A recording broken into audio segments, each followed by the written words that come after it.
Hey everyone, welcome to the Lilly Podcast. I'm absolutely thrilled you've decided to join me today on this amazing journey. Thanks so much for tuning in. And if this is your first time here, I genuinely hope you stick around because we're going to talk about something that can completely change the way you communicate. Before we dive into today's incredible conversation about building confidence in your speaking abilities, I want to give you a quick shout out and remind you to please hit that subscribe button and turn on your notifications. By doing this, you'll never miss any of our upcoming episodes, and trust me, we have some fantastic content coming your way. Also, make sure to check out our podcast playlist, where I've compiled all my previous episodes in one convenient place. By doing this, you'll never miss any of our upcoming episodes, and trust me, we have some fantastic content coming your way. Also, make sure to check out our podcast playlist, where I've compiled all my previous episodes in one convenient place. The more you share, the more we can help people around the world become better communicators. And I really appreciate your support in spreading this positive message. Now, let's get started with today's episode about mastering the art of speaking with confidence. You know, I've been thinking about something that so many people struggle with, and I wanted to dedicate this entire episode to discussing it in depth because it's something that affects all of us in different ways throughout our lives and careers. Speaking with confidence is one of the most powerful skills you can develop. Think about it for a moment. When you speak with confidence, people listen to you differently.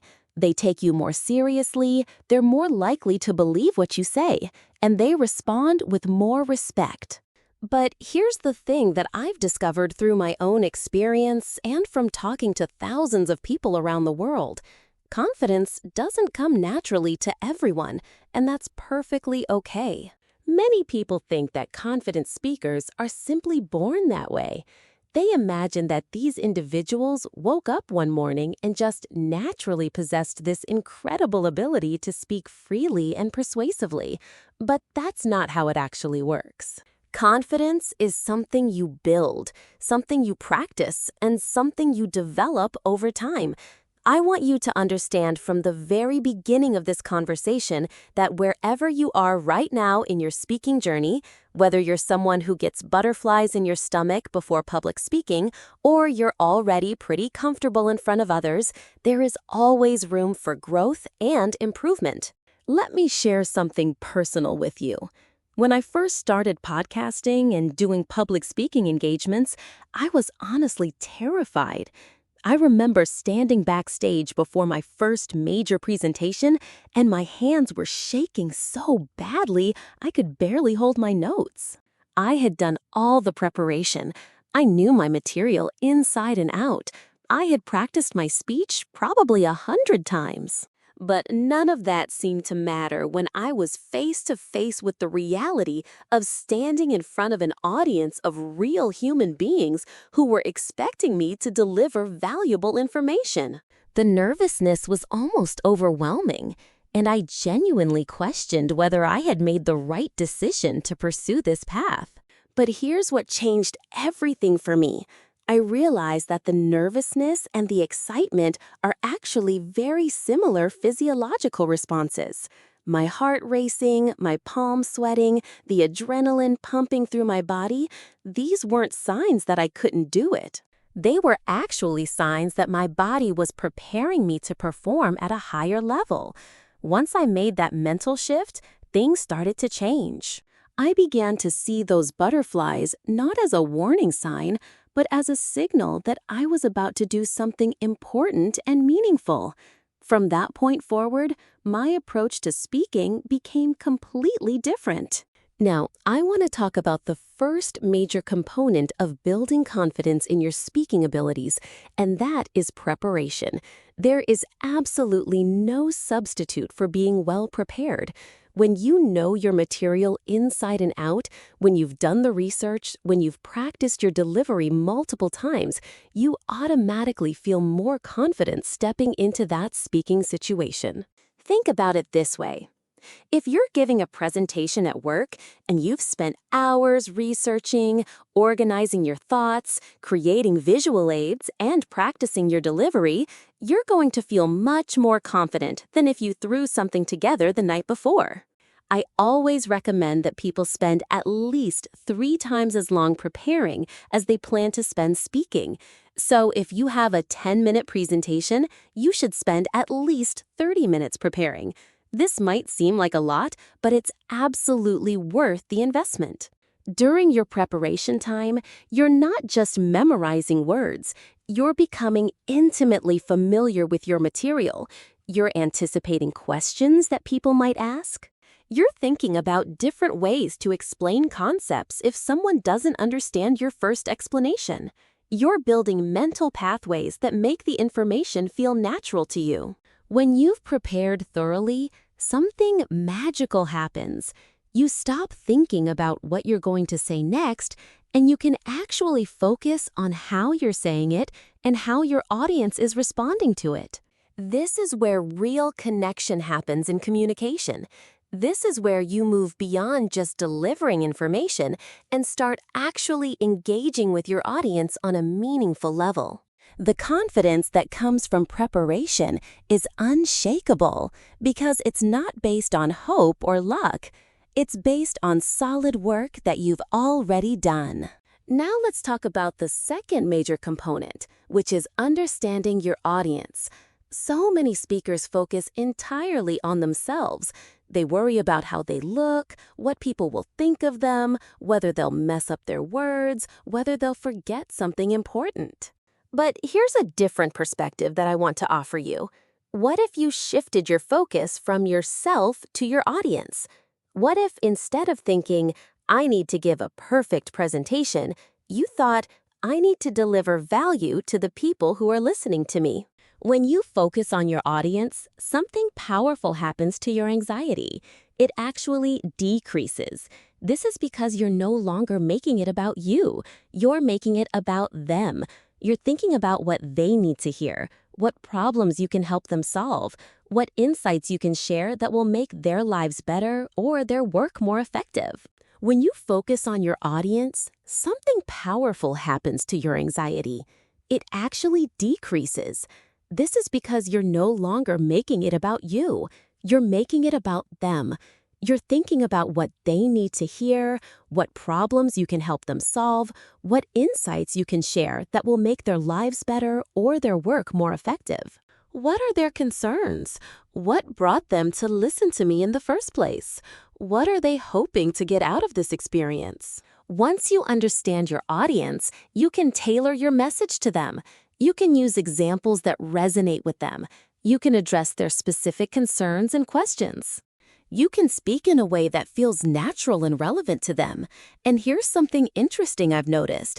When you're speaking to meet someone else's needs rather than to impress them or to prove something to them, people can sense that. They can feel that your intentions are good, and they respond with openness and appreciation. Let me give you a specific example. Imagine you're giving a presentation to a group of marketing professionals about social media strategy. If you approach it thinking, I need to sound smart and knowledgeable, you might end up using a lot of technical jargon and speaking in a way that feels stiff and formal. But if you approach it thinking, these are busy professionals who want practical tips they can implement immediately, you might use simpler language, focus on real examples, and end with a clear action plan they can take. Which approach do you think would resonate more? Obviously the second one, because it's focused on meeting the audience's needs rather than your own ego. The third major component I want to discuss is vocal technique and physical presence. Your voice is such a powerful tool, and yet so many people don't really think about how they're using it. The way you sound matters just as much as what you say. When you speak with a monotone voice, your audience gets bored. When you speak too quickly, people miss important points. When you speak too quietly, people strain to hear you and eventually give up trying. But when you vary your pace, your volume, and your tone, you keep your audience engaged and interested. Let me break down some specific vocal techniques that I found to be incredibly useful. First, pacing. You want to speak at a natural, conversational pace. This is usually slower than people think. When you're nervous, there's a natural tendency to speed up. You want to consciously slow down. Pause between important points. Use silence strategically. Silence is actually one of the most powerful tools in communication. You want to consciously slow down. Pause between important points. Use silence strategically. Silence is actually one of the most powerful tools in communication. Second, volume.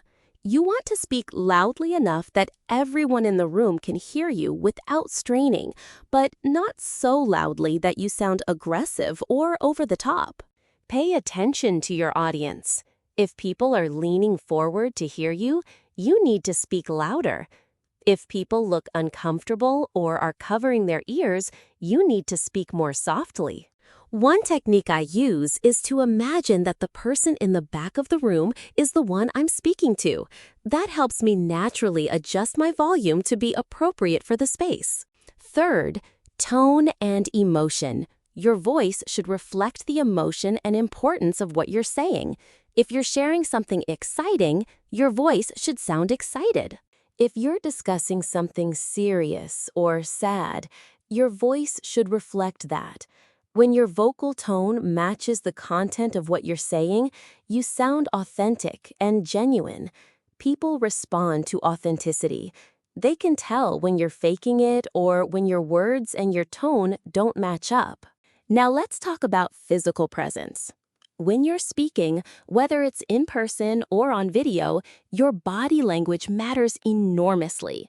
I want you to stand or sit in a way that feels comfortable and open. Avoid crossing your arms because that creates a barrier between you and your audience. Avoid looking down at your notes constantly because that breaks eye contact and connection. Make eye contact with your audience. If it's a large audience, scan the room and make eye contact with different people. If it's on camera, look at the camera lens because that's how you create eye contact with viewers. Movement is also important. Don't stand completely still like a statue, but also don't pace back and forth so that you distract from your message. When you move, move with purpose. Take a step forward to emphasize an important point. Use hand gestures to illustrate your ideas, but keep your gestures natural and not overdone. Your body should support your message, not distract from it. The fourth component I want to discuss is handling nervousness and anxiety. As I mentioned earlier, nervousness is actually not your enemy. It's a sign that you care about doing a good job. The key is managing it effectively so that it enhances your performance rather than hindering it. There are several techniques I've found to be really helpful for this. First, breathing exercises. Before you speak, take some deep breaths. I mean, really deep. Breathe in slowly through your nose for a count of 4. Hold it for a count of 4, and exhale through your mouth for a count of 4. This activates your parasympathetic nervous system, which is your body's relaxation response. I do this exercise for about 2 minutes before any speaking engagement, and it makes such a difference. Your body can't be fully stressed and fully relaxed at the same time. So by deliberately activating your relaxation response, you're counteracting the stress response. It's simple, but incredibly effective. Another technique is positive self-talk. The things you tell yourself matter. If you're standing backstage thinking, I'm going to mess this up, I'm so nervous, I'm going to forget everything, you're actually priming your brain to perform poorly. Instead, try saying things like, I'm prepared and ready, I have valuable information to share, my audience wants to hear what I have to say, I've done the work and I'm going to do great. Now, I know this might sound a little bit corny or like positive thinking woo-woo, but there's actually solid science behind it. Your thoughts influence your physiology and your behavior. When you think positive thoughts, you actually perform better. It's not about denying the nervousness. It's about acknowledging it and then choosing to focus your thoughts on your capability and preparation rather than on your fears. Another technique that I absolutely love is visualization. Before you speak, close your eyes and imagine yourself giving a great presentation. Imagine the audience responding positively. Imagine yourself speaking clearly and confidently. Imagine the feeling of finishing strong and receiving positive feedback. Spend several minutes on this visualization. Make it as detailed as possible. Engage all your senses. What do you see? What do you hear? How does it feel in your body? This mental rehearsal actually prepares your brain for success. The fifth component I want to discuss is building your credibility and authority. People are more likely to listen to and be influenced by someone they perceive as credible and authoritative. Now, this doesn't mean you need to pretend to be an expert if you're not. It means that you should be confident in your knowledge and experience, whatever that may be. Share your credentials, your experience, your relevant background. If you've worked in this field for 10 years, mention that. If you've helped 100 people achieve the same results you're talking about, mention that. If you've done extensive research on this topic, mention that. But here's the key. You want to do this in a way that's informative rather than boastful.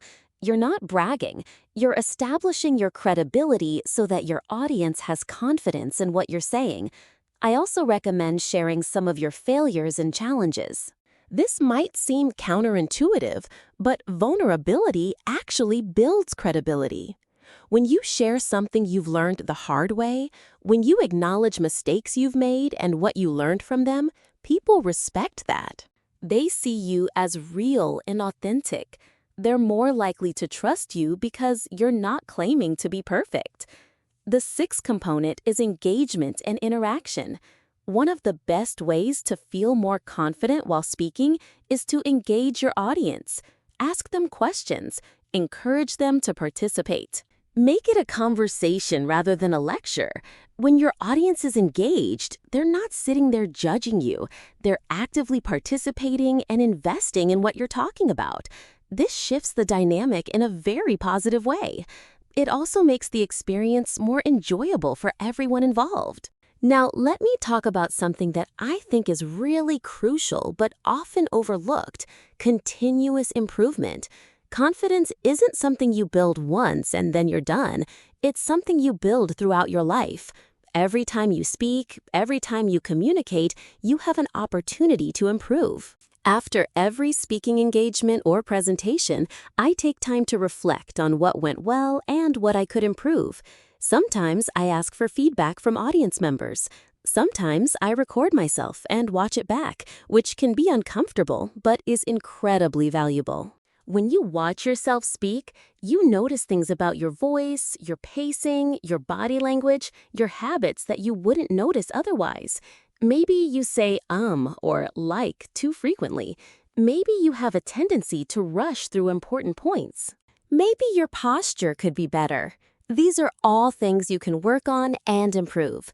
The beautiful thing about focusing on continuous improvement is that it keeps you from being too hard on yourself after a bad performance.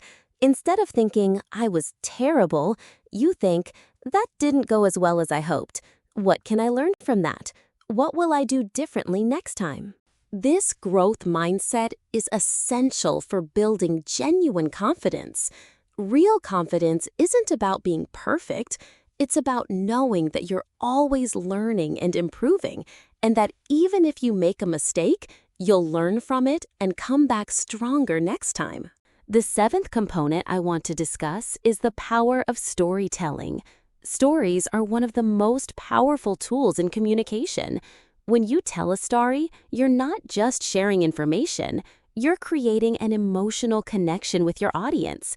You're making your message memorable and impactful. People remember stories much more than they remember facts and statistics. When you can weave stories into your presentations and your conversations, you automatically become a more effective and confident communicator.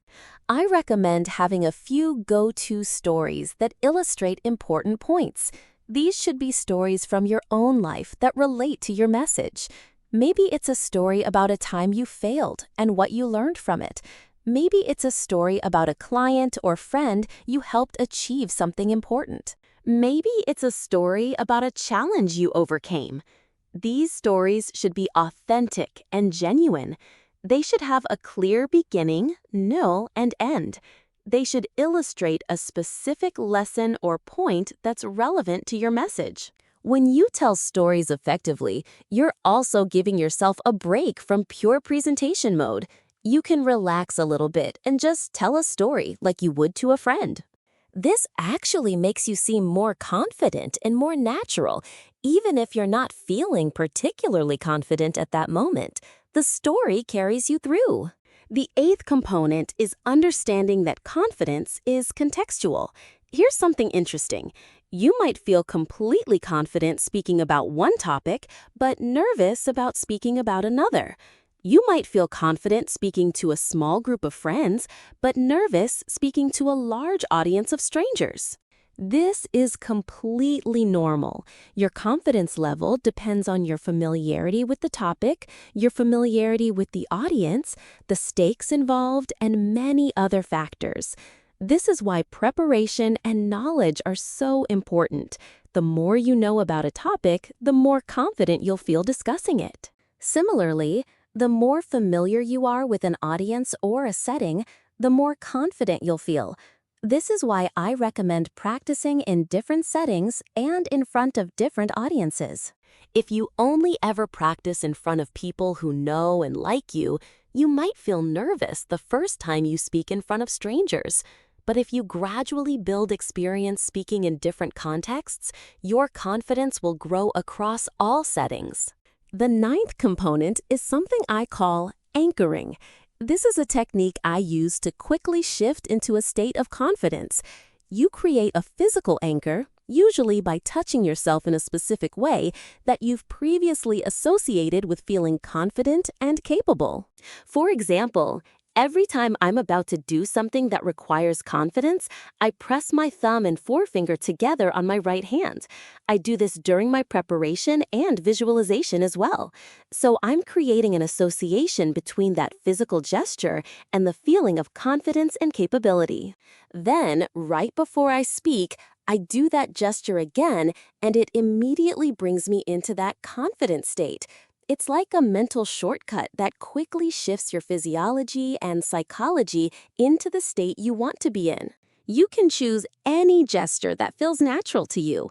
It could be pressing specific fingers together, taking a deep breath and touching your chest, or any other physical action.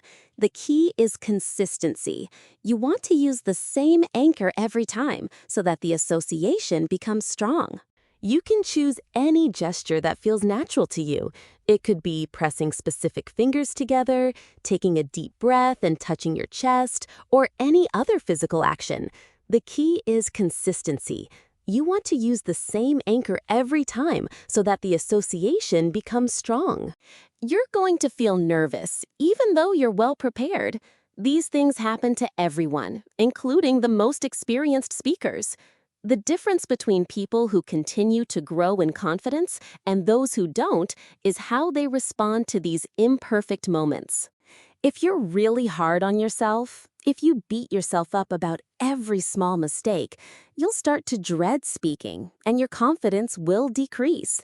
But if you practice self-compassion, if you acknowledge that you did your best with the skills and knowledge you had at that moment, if you focus on what you can learn rather than what went wrong, your confidence will continue to grow. Remember, the people in your audience are not expecting perfection. They're expecting genuine, authentic communication. They're usually focusing much more on the value of what you're saying than on the minor mistakes you perceive yourself as making. I want to take a step back now and talk about some specific scenarios where people commonly struggle with confidence in speaking. The first scenario is speaking up in meetings. So many people sit in meetings, have great ideas, but stay silent because they're afraid of how they'll sound or afraid that they'll be judged. If this is you, I want to encourage you to start small. Maybe the first time you just ask a clarifying question. The next time, you offer a comment or observation. Gradually, you build your confidence in speaking up in meetings. You realize that people actually appreciate your input. You realize that the catastrophe you imagined in your head doesn't happen. One technique I recommend is preparing something to say before the meeting. If you know you want to contribute, come up with a few specific things you want to say and practice saying them beforehand. This takes some of the pressure off in the moment because you've already done some preparation. Another technique is to speak early in the meeting. Often, the longer you sit and think about whether you should speak up, the more anxious you become. If you jump in and say something within the first few minutes of the meeting, you get it out of the way and often feel more confident for the rest of the meeting. The second scenario is presenting to senior leadership or authority figures. There's something about presenting to your boss's boss or to executives that makes people particularly nervous. But here's the thing, these people are human beings, just like you. They have the same doubts and fears that you do. They appreciate good communication and clear thinking. They're not sitting there hoping you'll mess up. They're hoping you'll present great information so they can make good decisions. If you remember this, it can help ease some of the anxiety. When presenting to senior leadership, I recommend focusing even more on clarity and value.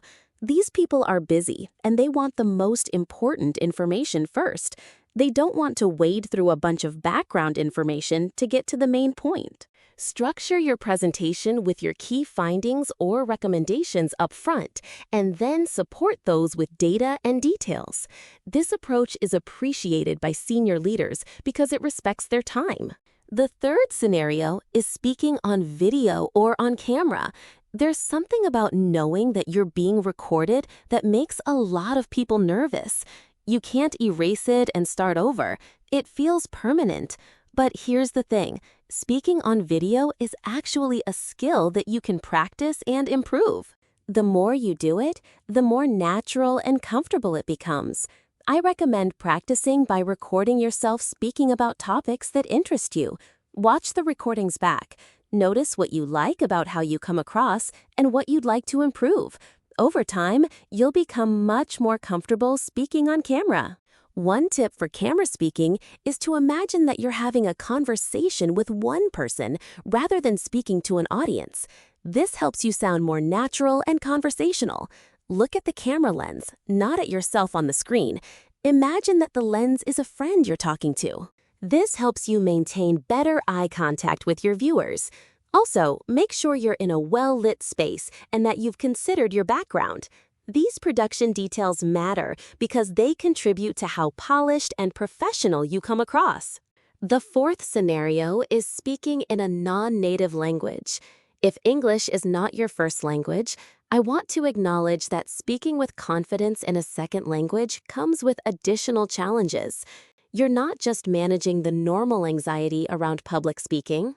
You're also managing concerns about pronunciation, grammar, and vocabulary. But here's what I've found.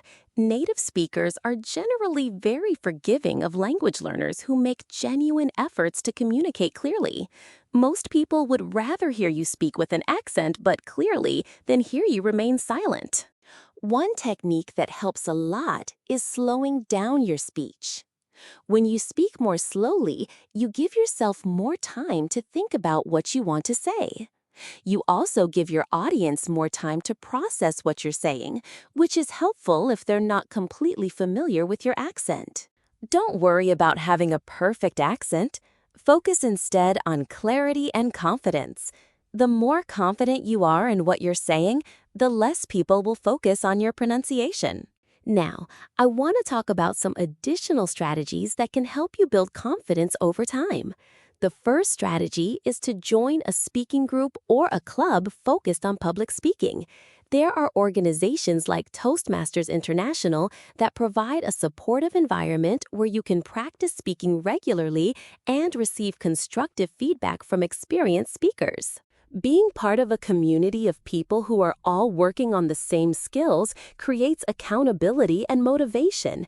It also normalizes the nervousness that comes with speaking because everyone in the room feels it. The second strategy is to volunteer to speak whenever you have the opportunity. In the beginning, you might volunteer for smaller opportunities, like speaking at a team meeting or leading a training session. As you gain more experience and confidence, you can take on bigger speaking opportunities. Each time you speak, you add to your bank of experience.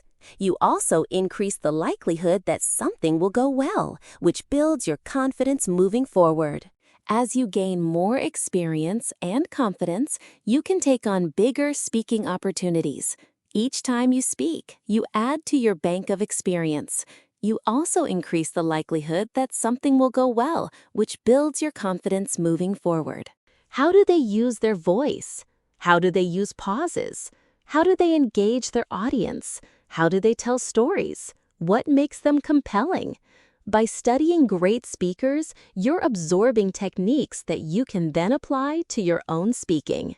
The fourth strategy is to invest in yourself through training or coaching.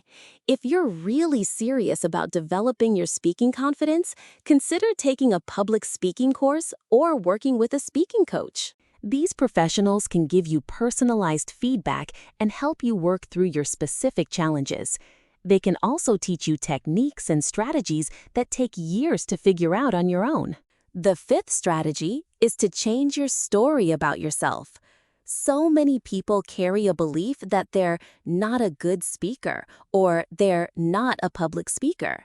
These are stories we tell ourselves, and they become self-fulfilling prophecies. If you believe you're not a good speaker, you'll avoid speaking opportunities, which means you won't get better, which confirms your belief.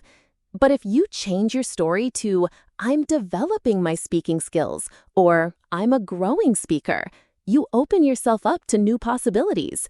You start seeking out opportunities. You start improving. You start proving your new story true. I really want to emphasize this point because I think it's so important. Your identity shapes your behavior. If you see yourself as someone who is developing confidence in speaking, you'll behave in ways that support that identity. You'll practice more. You'll seek feedback. You'll push yourself into challenging speaking situations. But if you see yourself as someone who is just not a public speaker, you'll avoid these things and you'll stay stuck. Let me share another personal story with you. After my first few speaking experiences, I realized that I had developed a story about myself. I was someone who was naturally shy and introverted, and public speaking didn't come naturally to me. I carried this story for years. I would turn down speaking opportunities. I would feel anxious before presentations, even though they usually went well. Then one day, I had a conversation with a mentor who asked me, "Why do you keep saying you're not a good speaker when I've seen you give multiple presentations that were really effective?" That question really made me stop and think. I realized that my story about myself was not actually based on reality. It was based on my discomfort with the experience, not on my actual ability. I decided to change my story. I started telling myself that I'm a confident and effective communicator who continues to grow and improve. It took a while to believe it, but the more I told myself this story, the more I acted in accordance with it. I said yes to more speaking opportunities. I started enjoying presentations instead of dreading them. And interestingly, as my anxiety decreased, my actual speaking ability improved significantly. People started giving me positive feedback that was consistent with my new story about myself. This is why I want to emphasize that changing your mindset and your self-story is one of the most powerful things you can do to build confidence in speaking. Your mindset shapes your reality. Choose your story carefully. Now let me talk about the specific benefits that come from developing confidence in speaking. The first benefit is increased professional success. In most fields, the ability to communicate effectively and confidently is highly valued. People who can speak clearly and persuasively are often seen as leaders. They're given more opportunities. They advance more quickly in their careers. They're paid more. If you're serious about career growth, developing your speaking confidence is one of the best investments you can make. The second benefit is improved personal relationships. When you can express yourself clearly and confidently, your personal relationships improve. You have better conversations, you can advocate for yourself and your needs more effectively. You can resolve conflicts more constructively. You can connect with people more deeply. Confidence in communication is attractive. People want to be around people who communicate well. The third benefit is greater self-esteem and self-worth. There's something about pushing through fear and doing something you thought you couldn't do that builds genuine self-esteem. It's not the superficial kind of self-esteem that comes from compliments. It's the deep kind that comes from knowing that you're capable of challenging yourself and succeeding. Every time you speak confidently, even if it's not perfect, you're building this deeper sense of self-worth. The fourth benefit is increased influence and impact. When you can speak confidently and persuasively, you have more influence. You can convince people of your ideas, you can inspire people to action, you can lead people. The fourth benefit is increased influence and impact. When you can speak confidently and persuasively, you have more influence. You can convince people of your ideas. You can inspire people to action. You can lead people. The fifth benefit is reduced anxiety in other areas of life. Something interesting happens when you overcome the fear of public speaking. You realize that you're capable of doing things that scare you. You realize that the fear is usually worse than the actual experience. This confidence and this realization start to apply to other areas of your life. You become more willing to try new things. You become less afraid of failure. You start to see fear as a sign that something is worth doing rather than a sign that you should avoid it. Now, I want to address something that I think is really important, and that is the role of perfectionism in undermining confidence. Many people who struggle with speaking confidence are also perfectionists. They want every word to be perfect. They want to deliver a flawless presentation. They want to say everything exactly right. But here's the paradox. Perfectionism actually undermines confidence. It sets impossible standards that you can never meet. It makes you focus on what went wrong instead of what went right. It keeps you from taking risks and trying new things because the possibility of imperfection is too threatening. I want to encourage you to adopt what I call excellence mindset instead of perfectionism. Excellence means doing your very best with the resources and knowledge you have at that moment. It means continuous improvement. It means being proud of your effort even if the results aren't perfect. Excellence accepts that mistakes are part of the process. Perfectionism says mistakes are failures. Excellence says mistakes are data that helps you improve next time. Which mindset do you think leads to greater confidence and greater actual improvement? It means continuous improvement. It means being proud of your effort even if the results aren't perfect. Excellence accepts that mistakes are part of the process. Perfectionism says mistakes are failures. Excellence says mistakes are data that helps you improve next time. Which mindset do you think leads to greater confidence and greater actual improvement? And interestingly, their audiences love them. Their audiences don't remember the small mistakes because they're too engaged with the value and the authenticity of what's being shared. Let me talk now about some of the neuroscience behind confidence and how understanding this can help you. Your brain has something called the amygdala, which is your threat detection system.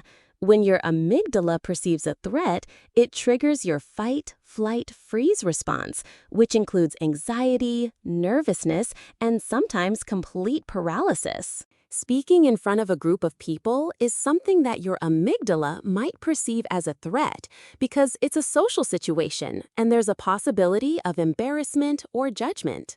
But here's the thing, your amygdala can be retrained. When you repeatedly put yourself in the situation you're afraid of and you experience positive outcomes, your amygdala learns that the situation is not actually a threat. You become desensitized to the fear. This is why I emphasize doing speaking regularly.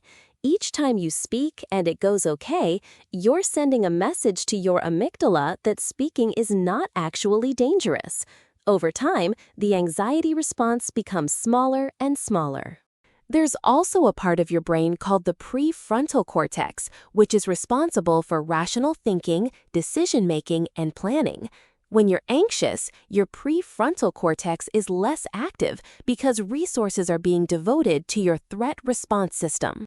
This is why you might forget what you were going to say when you're nervous. Your brain is literally less able to access the information in your prefrontal cortex when you're in fight, flight, freeze mode. This is why the breathing exercises and the relaxation techniques are so important. They help calm your threat response system so that your prefrontal cortex can be fully engaged. Understanding this neuroscience can also help you be more compassionate with yourself. If you feel nervous before speaking, that's not a personal failure. That's just your amygdala doing what it's been trained to do. You're not weak or incompetent. Your brain is just being protective. Once you understand this, you can work with your brain instead of fighting against it. You can use techniques that calm your threat response and activate your thinking system. Now, let me talk about something that I find really fascinating, which is the power of positive feedback loops. A feedback loop is a situation where the result of one action influences the next action you take. Positive feedback loops are upward spirals where each success leads to more confidence, which leads to more actions, which leads to more success. Negative feedback loops are downward spirals where each failure leads to more fear, which leads to avoiding the action, which leads to more failure and more fear. If you're currently in a negative feedback loop with speaking, you can change it. You do this by deliberately breaking the cycle. You force yourself to speak, even though you're anxious.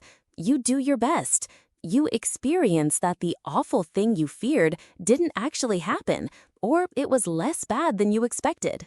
This breaks the negative loop and starts a positive one. The next time you have to speak, you remember that it went okay before, so you're less anxious. You're more confident, you do better, you build more confidence, and so on. This is why I often recommend that people start by seeking out speaking opportunities where the stakes are lower. Maybe you speak up in a team meeting instead of doing a presentation to the whole company. Maybe you give a talk at a small community event instead of a large conference. You want to set yourself up for success so that you're more likely to have a positive experience that you can build on. I also want to talk about the importance of having role models.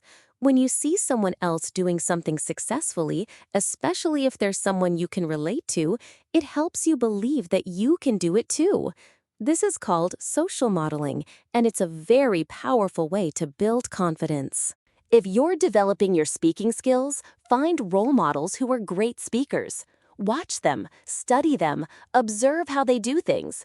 Think to yourself, if they can do it, I can do it too. This belief is incredibly powerful. You might also find it helpful to find a peer who is working on the same skill as you. Having someone to practice with, to get feedback from, and to encourage you can make a huge difference. You can practice your presentations with them. You can give each other feedback. You can remind each other that the nervousness is normal and that you're both going to do great. Having someone in your corner who understands what you're going through makes the journey so much less lonely. Let me also talk about the importance of self-talk and how to develop empowering self-talk. The conversations you have with yourself, often called your inner dialogue, have an enormous impact on your confidence and your performance. If your inner dialogue is negative and critical, your confidence will be low. If your inner dialogue is encouraging and supportive, your confidence will be high. The good news is that you can change your inner dialogue. It takes practice, but it's absolutely doable. Start by noticing what you currently say to yourself when you're anxious about speaking. You might notice thoughts like, "I'm going to mess this up," or "people are going to judge me," or "I'm not good at this." Once you notice these thoughts, you can challenge them. Ask yourself, is this thought actually true? What evidence do I have?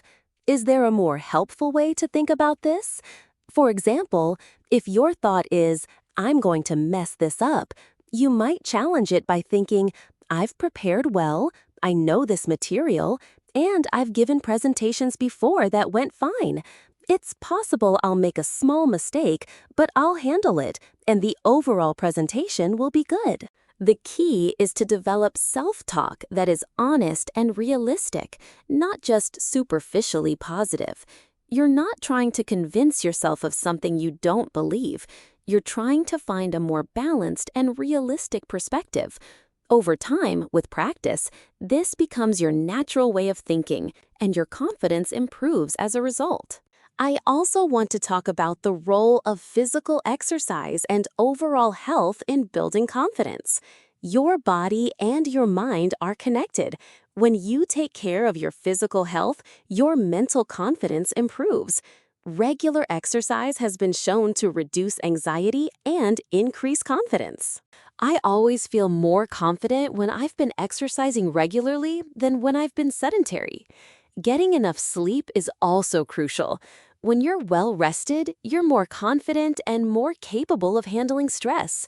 Eating well also matters. When your body feels good, your mind feels better too. I recommend developing a basic self-care routine that supports your overall well-being. This might include regular exercise, eating nutritious food, getting enough sleep, and managing stress through activities like meditation, yoga, or time in nature. These things might not seem directly related to speaking confidence, but they absolutely are. They create the foundation of physical and mental well-being that allows your confidence to flourish. Now, let me talk about something that I think is really important for sustaining long-term confidence, and that is celebrating your wins and acknowledging your progress. It's easy to focus on what went wrong or what could have been better, but if you only do that, you'll miss the amazing progress you're making. Make a point to celebrate every win, no matter how small. Did you speak up in a meeting when you normally would have stayed silent? That's a win. Did you give a presentation that you were really scared of? That's a big win. Did you speak more slowly and with better pauses than you usually do? That's a win. When you celebrate your wins, you're reinforcing positive behaviors. You're also creating positive associations with speaking. Instead of only associating public speaking with anxiety and pressure, you're also associating it with accomplishment and pride. This makes you more likely to seek out speaking opportunities in the future. I also recommend keeping a confidence journal where you write down your wins and your progress.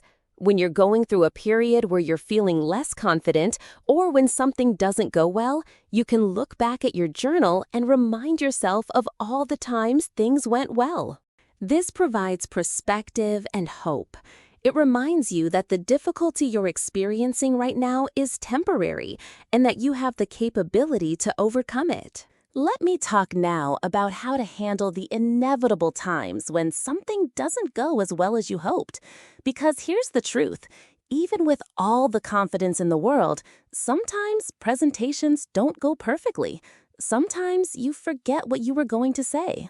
Sometimes the technology doesn't work. Sometimes you notice that you said something awkwardly. This is going to happen, and how you respond to it matters enormously for your long-term confidence. The first thing to do is to give yourself grace. You did your best in a challenging situation. That's not a failure. That's you showing up and trying. Don't amplify the situation in your mind. Your audience probably didn't notice what you noticed. They're not as focused on your mistakes as you are. They're probably focused on whether they got value from what you shared. Don't catastrophize the situation. Don't tell yourself that this one imperfect presentation means that you can never speak again. The second thing is to get perspective. Talk to someone you trust about what happened. Often, when you talk to someone else, you realize that the situation wasn't as bad as you thought. You get validation that you did better than you think you did. This perspective helps you recover from the setback more quickly. The third thing is to extract the learning. What specifically didn't go as well as you hoped? What could you do differently next time? What did you learn? By focusing on the learning, you're transforming the imperfect experience into something valuable. You're moving forward instead of staying stuck in regret. The fourth thing is to give yourself a deadline for moving on. You can spend some time thinking about what didn't go well, but then you need to let it go and move forward. Don't let one imperfect experience define your identity or your confidence. Treat it as data, extract the learning, and then move on. Now let me talk about the importance of building a support system.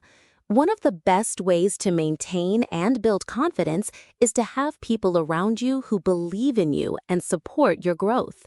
This might include friends, family members, mentors, coaches, or colleagues. These are people you can turn to when you're feeling nervous or when you've had a setback. They can encourage you, remind you of your capability, and keep you accountable to your goals. Building a support system is also about being selective about who you spend time with and whose opinions you value. If you spend a lot of time with people who are negative or who are always critical, that will affect your confidence negatively. But if you spend time with people who are supportive and encouraging, that will affect your confidence positively. You might need to make some changes to your social circle, or at least be more intentional about limiting your time with people who drain your confidence. I also want to talk about the importance of helping other people with their speaking confidence. One of the best ways to solidify your own confidence is to help others build theirs. When you've overcome a fear or mastered a skill, sharing that with someone else is incredibly fulfilling. It also reinforces your own learning and your own confidence.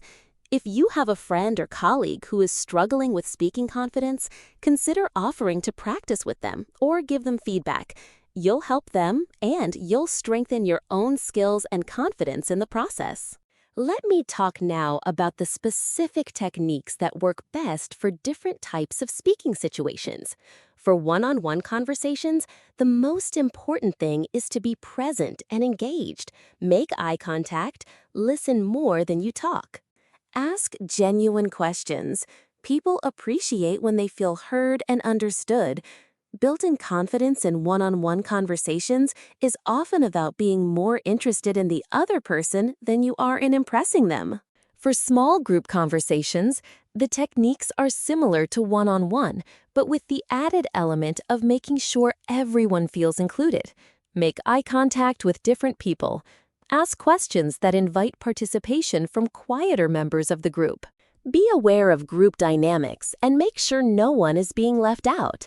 Small groups are actually a great place to practice speaking because the stakes are lower and the feedback is usually more immediate and constructive. For large presentations, the techniques are different.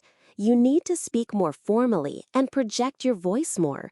You need to use visual aids or props to keep people engaged because you can't have the same kind of interaction you can have in smaller settings. You need to be very clear and organized because it's harder for people to follow a complex message in a large group setting.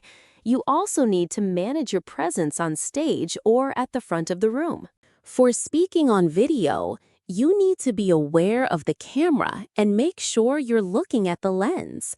You need to speak more slowly and more deliberately than you might in person because people processing video can be more challenging. You need to be mindful of your background and your lighting because these things contribute to how professional you come across. Now, let me address something that comes up frequently in my conversations with people about speaking confidence, and that is the role of authenticity. I believe that one of the most powerful ways to build confidence is to be authentically yourself when you speak.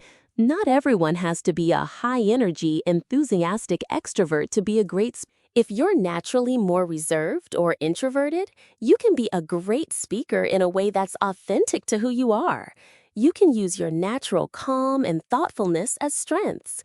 You can create deep connections through your thoughtful listening and your genuine interest in others. Trying to be someone you're not when you speak is exhausting and comes across as inauthentic. People can sense when you're not being genuine, and it decreases your credibility and your ability to connect with them. But when you show up as your authentic self, even if that feels vulnerable, people respond with openness and appreciation. They feel like they can trust you because you're not putting on an act. This doesn't mean you can be unprofessional or unprepared. You still want to dress appropriately for the context. You still want to be organized and clear. But within those parameters, you want to bring your true self to the experience. You want to let your personality and your values shine through. I also want to talk about the importance of managing expectations. Sometimes our low confidence comes from having unrealistic expectations about how well we think we should perform.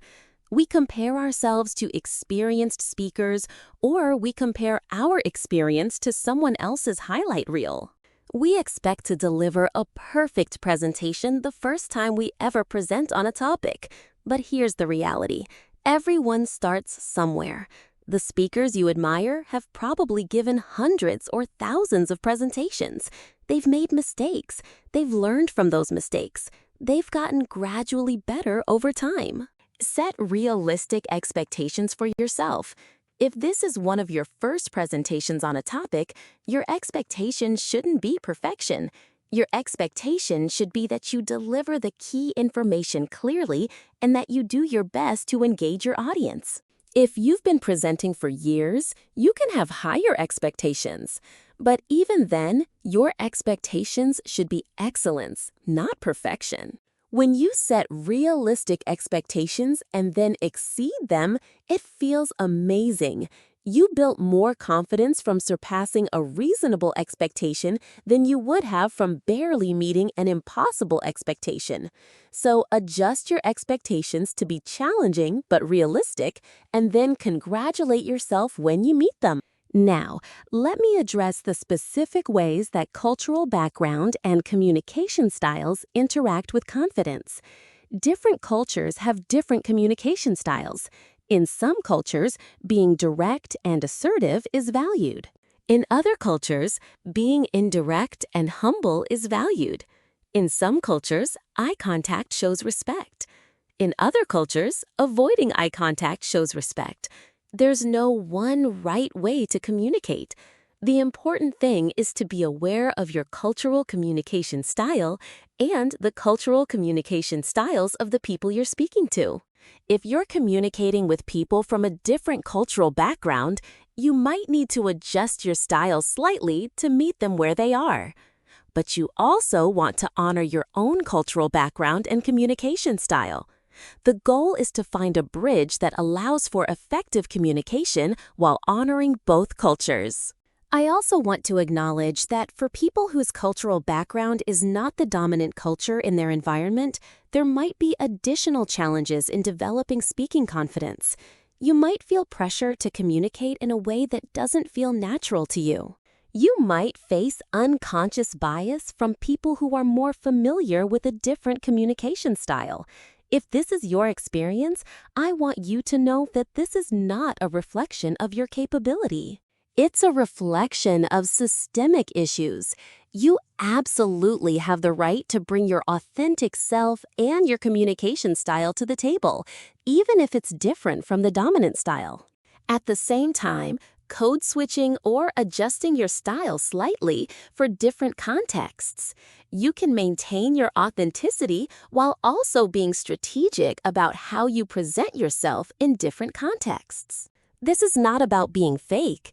It's about recognizing that different contexts call for different communication approaches, just like you might use different vocabulary and formality with your best friend than you would with your boss. Let me talk now about the relationship between confidence and vulnerability. This might seem contradictory, but I've found that the most confident speakers are often the ones who are also willing to be vulnerable. They're willing to admit when they don't know something. They're willing to share their struggles and their failures. They're willing to ask for help or feedback. This vulnerability creates connection and trust with an audience. When you're speaking, you don't need to pretend to have all the answers. You don't need to present yourself as perfect. In fact, doing so often pushes people away. But when you acknowledge what you don't know and you're willing to learn and grow, people feel like they can relate to you. They feel like you're human, not some untouchable expert above them. This accessibility and humanity is powerful. I also want to talk about the role of curiosity in building confidence. When you approach speaking from a place of curiosity rather than a place of judgment, your whole relationship with it changes. Instead of, I wonder if I'm going to mess this up, you think, I wonder how my audience is going to respond to this idea. I wonder what questions they're going to have. I wonder what I'll learn from giving this presentation. This shift from judgment to curiosity reduces anxiety and increases engagement. Curiosity also keeps you growing. If you approach each presentation with curiosity about how you can improve, you'll never get bored or stagnant. You'll always be learning and developing. This continuous growth is one of the best ways to maintain long-term confidence. Now, let me talk about planning your speaking development as a long-term journey rather than a short-term goal. Building confidence in speaking is not something you achieve in a few weeks. It's something you develop over months and years. You want to be intentional about your development. You might set a goal to speak up in one meeting per week. You might commit to giving one presentation per month. You might join a speaking group and commit to speaking twice per month. As you develop, you can gradually increase the difficulty and the stakes of the speaking situations you put yourself in. Start with low-stakes situations where you can build some wins, then gradually move to higher-stakes situations. By the time you get to the big presentation or the major speaking opportunity, you'll have built a lot of confidence through all the smaller experiences. I also want to talk about the importance of documenting your progress.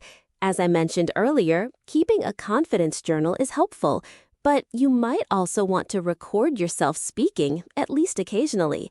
Watching yourself can be uncomfortable, but it's incredibly valuable. You'll see things that you do well that you might take for granted. You'll also notice areas where you can improve. Over time, when you watch your recordings, you'll be able to see your progress clearly. This is so motivating and builds confidence. Let me talk now about building confidence specifically for public speaking, which is often the most anxiety-inducing speaking situation for people. Public speaking combines several elements that create anxiety. You're the center of attention, there's often a large audience, there's usually a formal setting, and there's often significant stakes or consequences. But here's what I want you to know. Public speaking is a skill, and like any skill, it can be learned and improved with practice.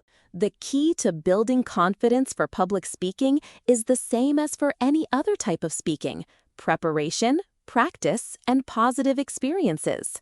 You prepare thoroughly so you know your material inside and out.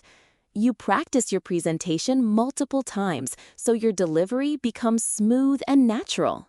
You seek out opportunities to speak publicly, starting with lower-stake situations and gradually moving to higher-stake situations.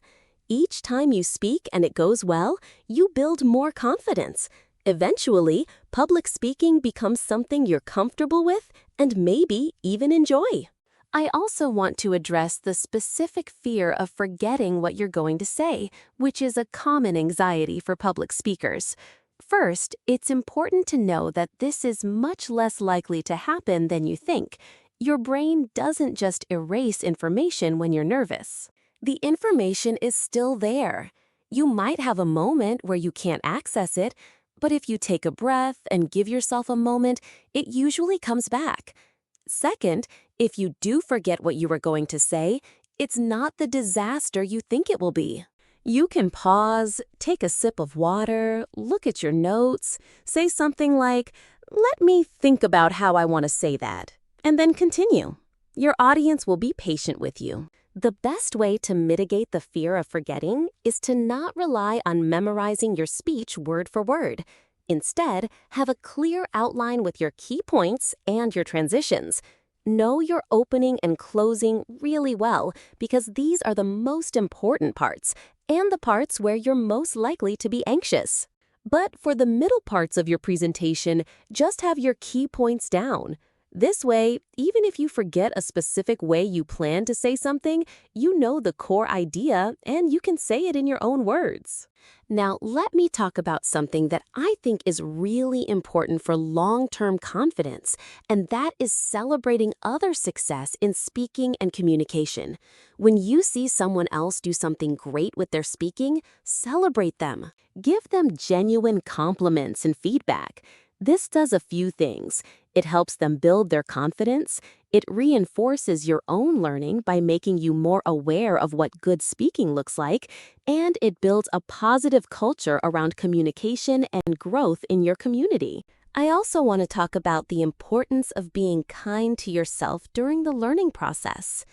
Building confidence in speaking is a process. There will be ups and downs. There will be times when you feel like you're making progress and times when you feel like you're stuck. This is completely normal. It's part of the journey. Don't judge yourself for not being further along than you want to be. Don't compare yourself to others who might be further along. Instead, focus on your own growth and your own progress. One of the most important mindset shifts I've made in my own journey is learning to focus on progress over perfection. I ask myself, not, is this perfect, but rather, is this better than last time? What did I do well? What can I do better next time? This focus on growth and progress is much more motivating and sustainable than the pursuit of perfection. Let me also talk about the power of visualization for building confidence. I mentioned visualization earlier in the context of handling nervousness before a specific speaking engagement, but visualization can also be a regular practice that builds your confidence over time. Spend a few minutes regularly visualizing yourself speaking confidently in various situations. See yourself smoothly, managing any challenges that come up, and receiving positive feedback. The more you practice this visualization, the more real it feels to your brain, and the more your brain is prepared to actually do these things. I also want to talk about the importance of self-awareness in building confidence. The more you understand yourself, the better you can manage your anxiety and optimize your performance. Some people do better when they're a little bit nervous. The energy that nervousness brings helps them perform better. Other people do better when they're completely calm. Some people are extroverts who get energy from an audience. Other people are introverts who need more quiet time to prepare. Understanding your own patterns and preferences allows you to set yourself up for success. I recommend spending some time reflecting on your own tendencies. How do you typically feel before speaking? What helps calm you down? What energizes you?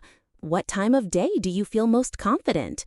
What environment helps you feel more at ease?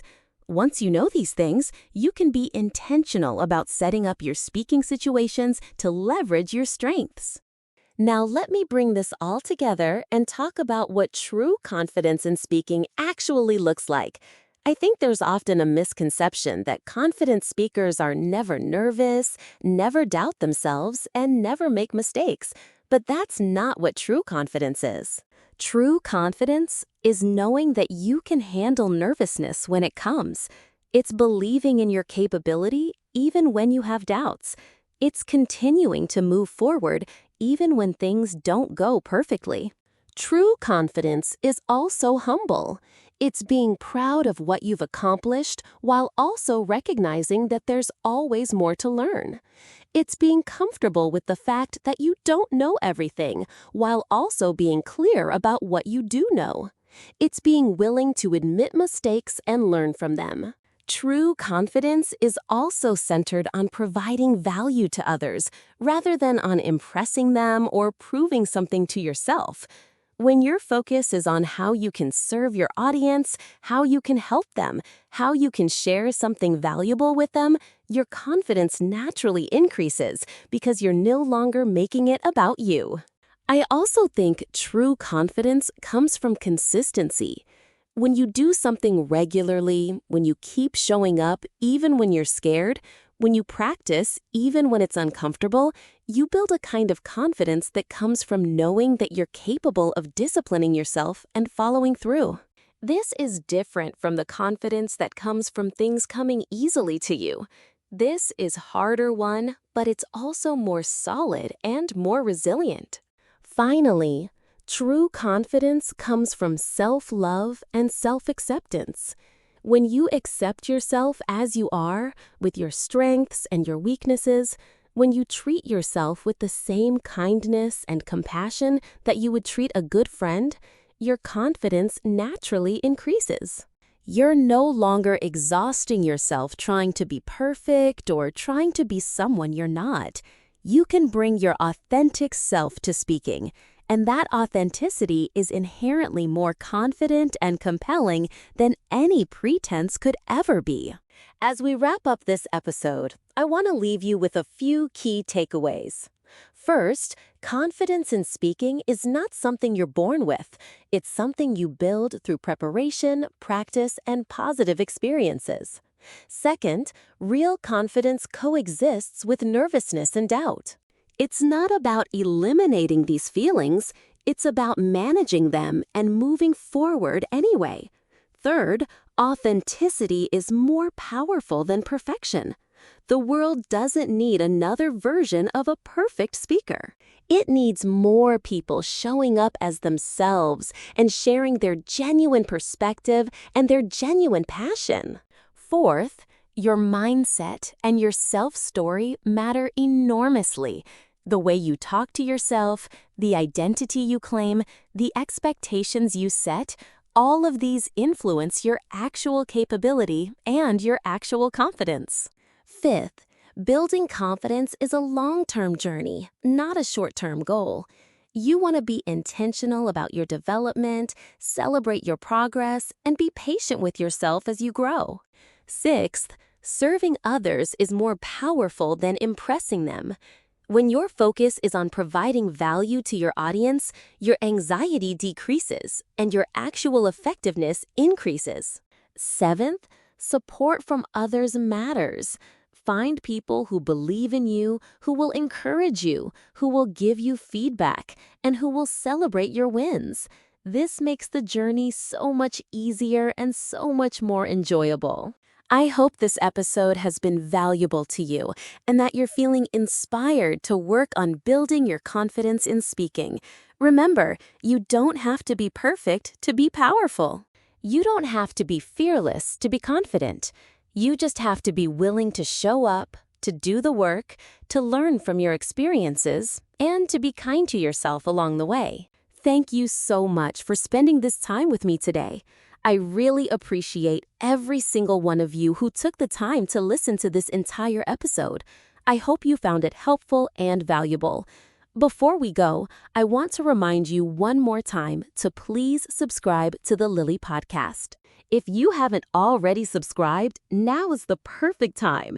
Just hit that subscribe button so you don't miss any of the upcoming episodes. We have some amazing content coming your way, and I would love for you to be part of our growing community. Also, make sure you check out our podcast playlist where all of our episodes are organized and ready for you to explore at your own pace. Whether you listen to this episode while commuting, exercising, or during a quiet moment at home, I hope it provided you with some valuable insights and actionable strategies that you can implement in your own life. If you found this episode helpful, please consider sharing it with someone in your life who might benefit from it. Your recommendations and your shares help us reach more people and help more individuals develop their speaking confidence. Word of mouth is incredibly powerful, and I'm so grateful for everyone who helps spread the message of this podcast. Also, if you have any questions or if there's a topic you'd like me to cover in a future episode, feel free to reach out. I love hearing from listeners, and your feedback helps me create content that's most valuable and relevant to you. Finally, I want to say thank you for trusting me to be part of your growth journey. Building confidence in speaking is a vulnerable process, and I'm honored that you've chosen to learn about it here. Remember, you are capable of more than you think. You have a unique voice and a unique perspective that deserves to be heard. So, take a deep breath, believe in yourself, keep practicing, and keep speaking. The world needs to hear what you have to say. This is Lilly, and I'll see you in the next episode. Keep growing, keep learning, and keep being amazing. Goodbye.